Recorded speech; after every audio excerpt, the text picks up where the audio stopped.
Le conflit israélo-palestinien, c'est un conflit en astrologie et exols entre l'équinoxialité et la solstitialité. Entre l'équinoxialité qui serait de l'ordre de la découverte, comme je disais dans une autre vidéo, et la solstitialité qui est de l'ordre de l'invention. Alors, les peuples, la multitude des peuples, ce sont des inventions.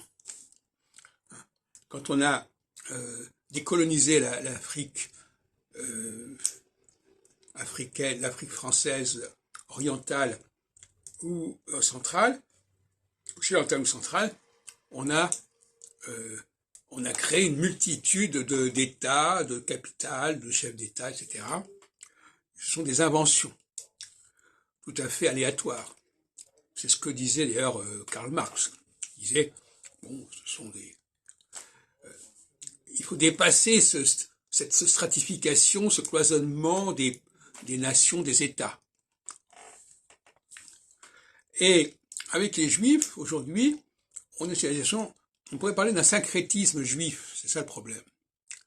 Syncrétisme juif, syncrétisme israélien, où il y a à la fois le processus de l'État, un État parmi d'autres, un État comme l'Irak, comme le Liban, comme la Palestine éventuellement, ou comme l'Égypte, et une réalité supranationale, une réalité qui transcende toutes ces questions-là, et qui relève plutôt de non pas de la multitude babélique, mais plutôt de la tour qui se dresse. Pour moi, le peuple hébreu, c'est la tour. Tout ce qui est national, ce sont les langues, la diversité des langues, la diversité des... C'est la dialectique entre la géographie et l'histoire. On a une lutte entre les géographes et les historiens. Pour les géographes, un État, un peuple, il est défini par sa position géographique. Donc si je suis à tel endroit, ben je suis là. Vous savez, c'est comme autrefois, pour les nobles, ils viennent de telle ville.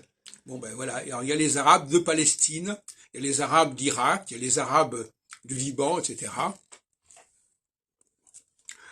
C'est uniquement la géographie qui va dire on va parler des Irakiens, des Libanais, des Palestiniens, parce que ils sont chacun dans des territoires qui ont des noms différents. En revanche, en ce qui concerne Israël,